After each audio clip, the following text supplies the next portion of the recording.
Whakataka te hau ki te uru, whakataka te hau ki te tonga, kia mā kina kina ki uta, kia mā taratara ki tai. E hia ka ana te atakura, he tio, he huka, he hauhu, tihei, mauri ora.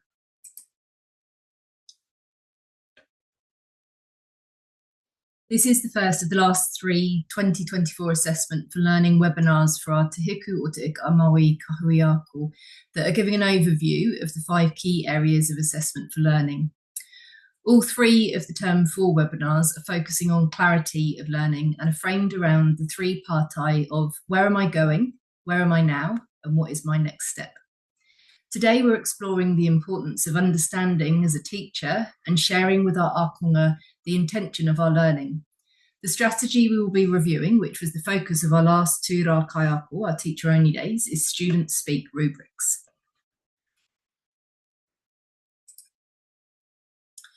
We will explore how to create and use Students Speak Rubrics to make big picture or smaller lesson learning intentions clearer and more accessible for students, as well as the enablers and barriers to success, with lots of examples provided at the end. Clarity is the area of assessment for learning that underpins all of the other areas. Without clarity, it's extremely difficult to elicit evidence of the intended learning, to provide feedback that moves all learners forward, and for students to own or support others' learning. When there's clarity of learning, it becomes easier for kaiako and ākonga to understand the steps necessary to progress towards the end goal, and is a key part of encouraging student ownership and guiding meaningful progress. Our iwi aspirations and Kāhui ako focus on tū tangata marama are more likely to be realised and strengthened with greater clarity of learning. While there are times when it makes sense to give students choice, when it comes to what they need to learn, we as professionals with a national curriculum are tasked with making these decisions on their behalf. Once we've identified their learning needs, and our year, term or weekly plan for learning, it's a good idea to invest our energy in getting their approval, also known as buy-in, in order to motivate them. We often assume that the why is obvious, when to our students it rarely is. And so, to compensate for this bias, we probably need to over-explain the why more often than we think we ought to. Clarity of the why gives context to their learning and moves the why from compliance, you have to learn this or it's in the test, to greater relevance, engagement and ownership for our students, and ultimately leading to greater success. Learning intentions, objectives and outcomes, learning goals and aims are a key aspect of clarity, as are relevance, examples and modelling, success criteria and checking for understanding. When there's clarity, everyone involved in the learning can confidently explain what is to be learnt, how the learning intention relates to the big picture of their learning journey, the relevance and process of the learning, and how they will know they've been successful. Clarity is made stronger when kaiako and ākonga are partners and equal participants in ensuring that planning reflects student needs, when learning intentions and success criteria are co-constructed and capture the depth of learning at an appropriate level for each student, and when every student knows their next steps. Sharing clarity of the what, why and how can be as big as the developmental focus for each phase of our refreshed curriculum to the what, why and how of a single lesson. As with any learning intention and success criteria, they're only ever as strong as the examples we provide to demonstrate them. It would be useful to view this success criteria after viewing the many examples provided in the remainder of this webinar and the links provided in the Rauami or resources slide. The next webinar will focus on how examples and non-examples can be used to strengthen clarity, and so would be useful to view in conjunction with this one. You may wish to pause here to read through the success criteria and to discuss your understanding of each step as a staff.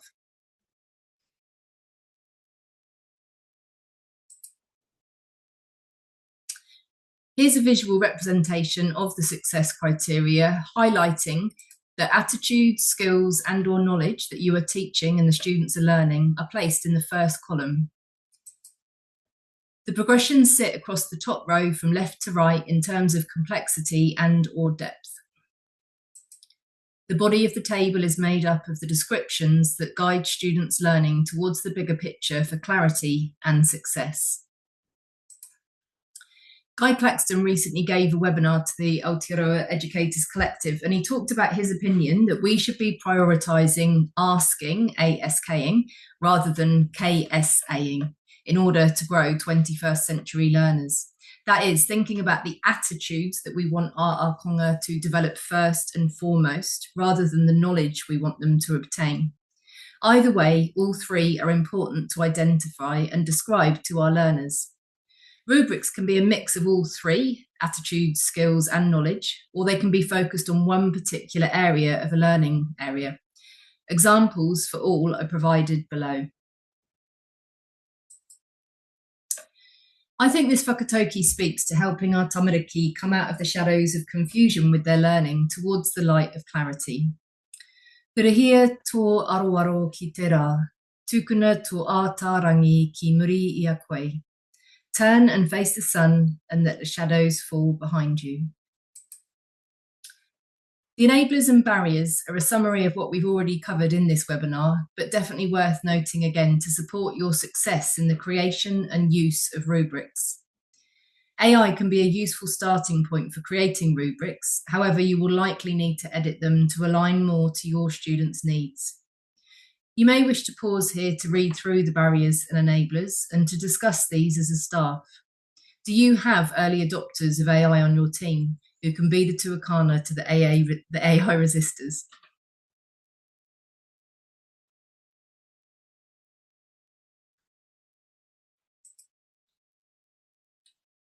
The next 8 slides will give the following rubric examples. Once again, it may be useful to pause to read through and discuss what you would keep, add, remove, or amend on each rubric for your tamariki at your kura. For example, you may wish to use different names for the stages of the progressions to suit the context of your kura. It's a good idea to agree on the names as a school for consistency and to support clarity, reducing confusion for you and your ākonga. Here's an example of a rubric that's been used and created this year at one of our schools for an attitude to learning. So as you can see, this is fairly generic across the descriptors, but it just builds on the depth of what's expected of them as they go along. So this is a sort of basic rubric that's got no pictures and has been initially created by AI. This is a skill rubric looking at metacognition, or the skill of learning to learn, which you probably have noticed by now is a big feature of our refreshed curriculum. This comes with some pictures and diagrams to highlight what each of the actions are on the left-hand side, and there's a bit more variety in terms of the descriptions. Again, using the descriptors as the previous one did of kākano as seed, tipu as a shoot, and rākau as a tree. This is an oral literacy rubric, and pictures are included in the descriptors this time. This also shows that you may have a couple of the descriptors you've got in your rubric that actually go across more than one of the progressions. And it also shows that you can have, it's up to you how many progressions you want. Ideally, you have no more than 4, and ideally you would have a minimum of 2, and it also depends on your students, the age, the stage, and what you're focusing on, and that's entirely up to you. You may also find, if you teach across different phases, that you want to take some information from the rubrics that we've got at the end in the resources slide and sort of combine maybe 2 rubrics and cut off either end. This is another one straight from our refreshed curriculum. The reading rubric, looking at critical literacy in phase 2. And this is a punctuation rubric, which is a good example to show that sometimes you don't actually have to put a descriptor in for every progression. So you'll notice here for question marks, there's only one in the tipu phase. And for kākano, there's nothing for apostrophes, exclamation marks, and speech marks. So this is good to point out to students as well, that sometimes you have to work on nailing those first ones before you move up to the tipu, the growth stage, to work on other things. This is a rubric for maths, looking at perimeter, area and volume. You may want to focus on just one of those things and extract what comes from that one, and maybe give more detail in one rubric for your students, again, depending on your knowledge of whether your students can cope with that much information at once. Thank you to Waiharara for allowing us to share this rubric. This was co-constructed with the teachers at Waiharara around term 4 for this year and what they were hoping to achieve by the end of the year, where the students were creating and designing what the end of year celebration was going to look like. So this is focused a lot on attitudes and skills, and doesn't take anything directly from our curriculum, but they were also going to weave in some reading and writing and maths as part of the process as well. But the main focus of the learning is what's documented in the rubric, and particularly for what they wanted the students to be focused on in terms of self-reflection. This is a rubric that was created for our teacher only day on how you can actually use rubrics as a teacher. So if rubrics are new to you, then maybe start in the kākano column and think, right, I'm just going to start using pre-written rubrics just to get me going. If you have been using rubrics a lot and a lot of pre-created rubrics, then maybe your next step is to actually start making them a bit more individualized to your students, and co-construction them maybe even with your students. The link to this document can actually be found on the Roemi slides as well, if you wanted to use it as a self-assessment tool and to see where you are as a school. As always, if you have any questions, please get in touch. And if you'd like some extra support at your school around how best to use this resource or anything at all that's related to AfL, please get in touch. The next couple of slides are just the resources, and so there's links you can click on there. So as always, the slides for this webinar can be found on our Kāhui ākonga Google site. And we will just finish with karakia. Anuhia, anuhia. Anuhia ki te uru topu nui, kia wātea, kia māma, te nākau. Te tīngana, te wairua ki te ara tangata.